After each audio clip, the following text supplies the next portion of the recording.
Un saludo amigos de Tecnomagic Reviews. Este es el video que había prometido desde hace varios días, en el que voy a dar algunos tips y a su vez características para que a la hora de escoger yo el celular que quiero comprarme vaya por la mejor opción para mí, para el uso que yo le voy a dar.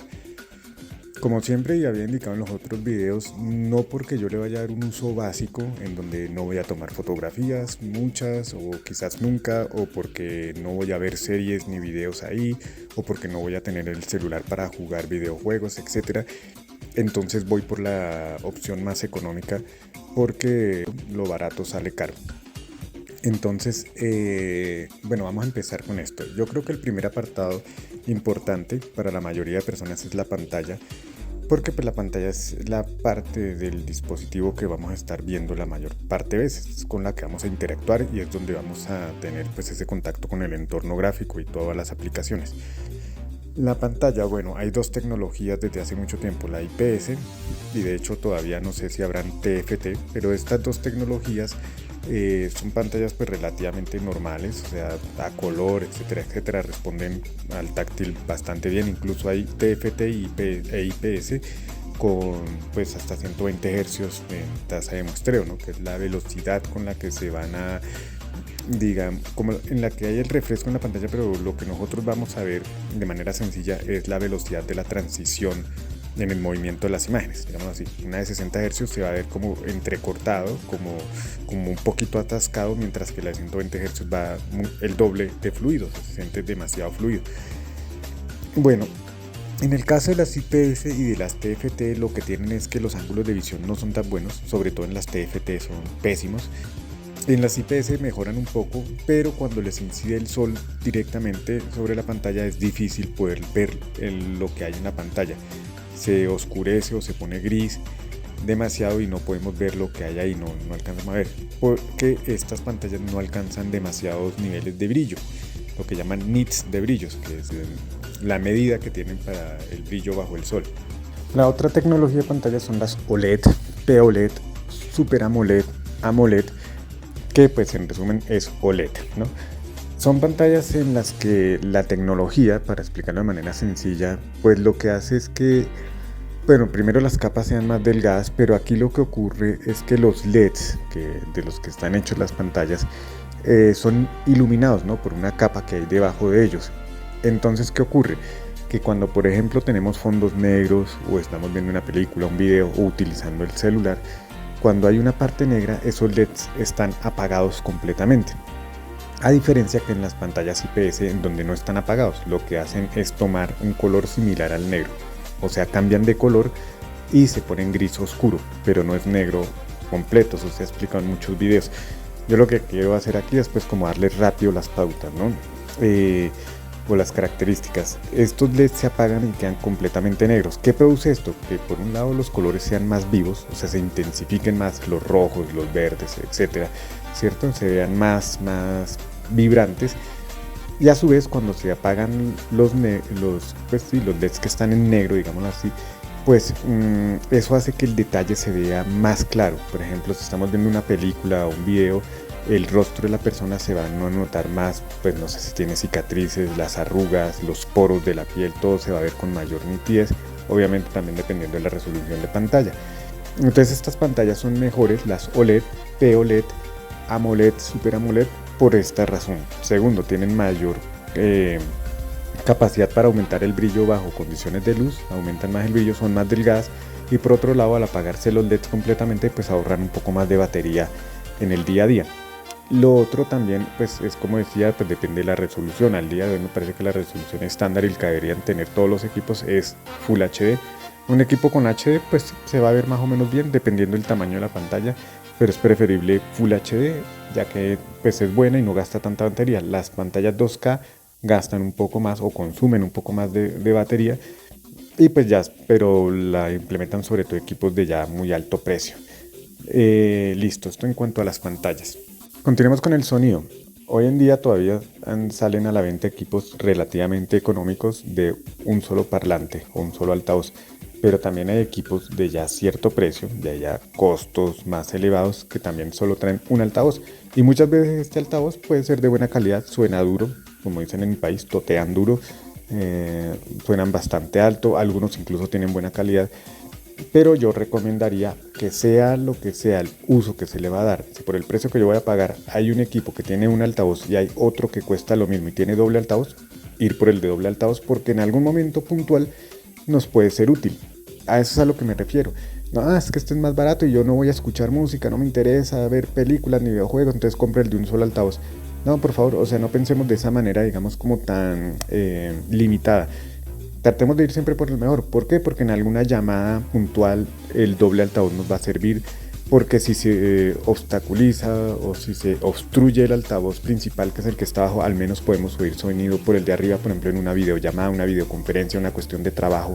Nos van a servir más dos altavoces que uno solo. En eso tenemos que pensar muy bien y es el consejo que yo siempre he dado porque he notado que en otros canales la gente dice, no, mira, la verdad yo no lo uso sino para lo básico, tal, recomiéndame un equipo. Listo, mira, por ejemplo, el Honor Magic 5 Lite, ese es el propio para ti. El Honor Magic 5 Lite solo tiene un altavoz, el Oppo Reno 10 solo tiene un altavoz, ¿sí? De hecho, la mayoría de Honor tienen un solo altavoz, algunos vivos también cuentan con un solo altavoz e incluso Xiaomi Note 12 tiene un solo altavoz, entonces tengamos cuidado con eso. El hecho que no lo vamos a usar para cosas demasiado complicadas no significa que no nos vaya a ser útil, como digo, en determinado momento tener más bien dos altavoces porque pues suena más duro el tono de llamada, etcétera, etcétera, ¿sí? Bueno, eso por el lado de los altavoces, ya el resto son calidades. Entre más costoso el equipo, pues más va a sonar con calidad, probablemente más rotundo el sonido, más envolvente, etcétera, etcétera. Pero hay Motorolas como el Moto G72, por ejemplo, que está a un precio pues relativamente económico y tiene doble altavoz.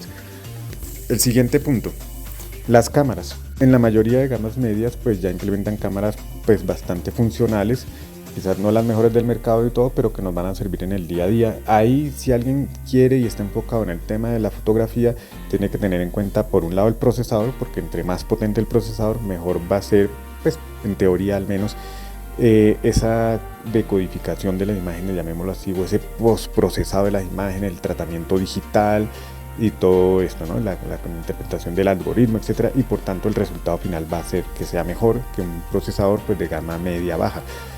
El otro tema ya en datos técnicos de la cámara es que hay que fijarnos en la apertura focal. Anteriormente eso era un punto muy importante, hoy en día, como decía, con el tratamiento digital pues se ha mejorado, sobre todo con los temas de modo noche y todo eso pues se ha mejorado. Pero de todas maneras, yo recomiendo que la apertura focal en lo posible esté en 1.8, 1.7, 1.6 preferiblemente. Hay cámaras, por ejemplo, selfie, que no tiene, que la apertura focal es de 2.2 o 2.4 incluso. En el día las fotos salen pues relativamente correctas, o sea, salen bien, pero en la noche yo creo que van a salir con mucho ruido. Y si una cámara principal, ya no hablo de la selfie, sino de la principal, tiene una apertura focal de 2.2, 2.4, pues yo la descartaría realmente si a mí me interesa que las fotos salgan bien y sobre todo en la noche, porque no van a dejar entrar demasiada luz y al no entrar demasiada luz pues tampoco entra detalle, no entra mucha definición, etcétera, etcétera. Eso en cuanto a la apertura focal. El otro factor es el sensor que montan. Si es un Sony IMX tal nomenclatura, si es un ISOCELL, mirar qué tan bien está, mirar comparativas de estos sensores. Si no se sabe qué sensores, pues entonces ya sabemos que las fotos van a salir pues ahí dentro de lo normal, por no decir que malas.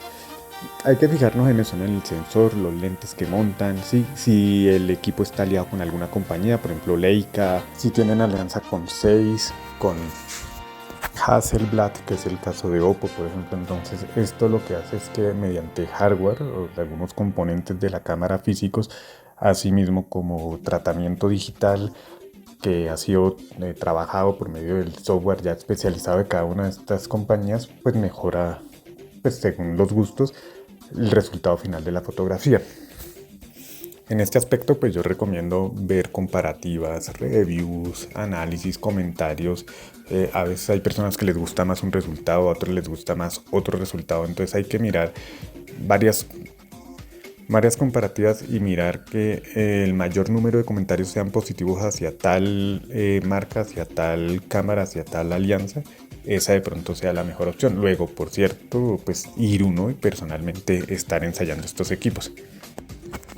Bueno, continuamos con los de pronto tres temas que corresponden al funcionamiento como tal del equipo en cuanto al desempeño de este, que sería el procesador, el almacenamiento y la memoria RAM. El procesador al día de hoy, para darles una idea resumida, lo más básica posible, tenemos que fijarnos en la cantidad de núcleos. Claro, todos tienen 8 núcleos, el más básico tendrá 4, pero la mayoría, desde gama de entrada hasta gama alta, tienen 8 y próximamente 10 núcleos. Por el momento 8. Entonces, ¿en qué nos fijamos? En las características de cada núcleo, digamos así, o de cada grupo de núcleos. Normalmente van a haber 4 que son más potentes, 4 que son menos potentes. 4 potentes que ayudan para tareas exigentes, videojuegos, etc. Y que estos consumen más batería porque son más grandes, pues digamos que necesitan o requieren más cantidad de energía para funcionar. Y por cierto, también son a veces los que más calientan. Los otros 4 normalmente son núcleos más débiles, llamémoslo así, generalmente Cortex A53, Cortex A55 o Cortex A510, según las tecnologías. A53 más antigua, A55 también antigua, A510 pues más reciente, u otras que son, pues como decía en el video anterior, Golden o Silver. Bueno, estos son los que menos batería consumen y son para aplicaciones pues más básicas, la calculadora, alguna de mensajería, recibir llamadas, etc. ¿En qué nos debemos fijar? Bueno, en digamos la potencia del reloj, lo que llaman potencia del reloj. ¿Qué es eso? Pues a cuántos gigahercios llega la potencia máxima de estos, ¿no? 2.5, 2.8, 3.1. Obviamente entre más, pues más potente, ¿no?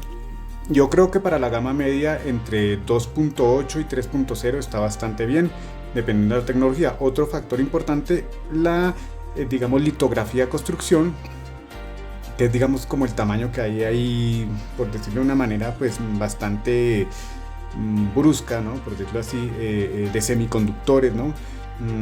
Que pues es preferible que entre menor número pues mayor eficiencia, mayor potencia, mayor velocidad y menor consumo de batería, y esto es lo que se llaman los nanómetros.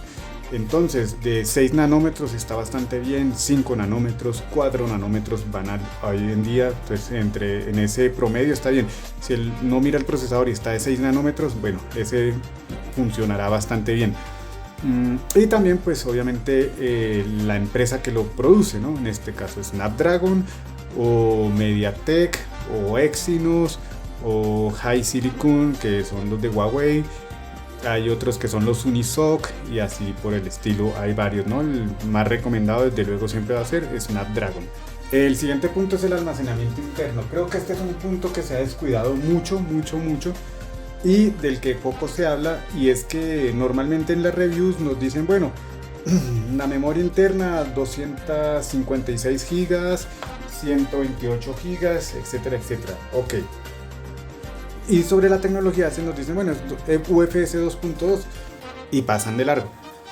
Hay que saber que la UFS 2.1 es una tecnología que salió ya hace varios años, yo creo que más de 5 años, luego hubo la 2.2, luego evolucionó a la 3.1, que ya es bastante rápida, y sin embargo esta 3.1 ya lleva, yo si no estoy mal, al menos unos 4 años en el mercado. Bueno, el procesador va, digamos, de la mano con la memoria RAM y con el almacenamiento interno, acorde a qué tecnologías hace que si el procesador tenga un mejor desempeño, porque de nada sirve que el procesador sea muy potente si la memoria interna, por ejemplo, es una eMMC 5.1 de hace 10 años y si la memoria RAM de pronto es una UFS 2.0 o 2.1, ¿sí? En el mejor de los casos, ¿sí?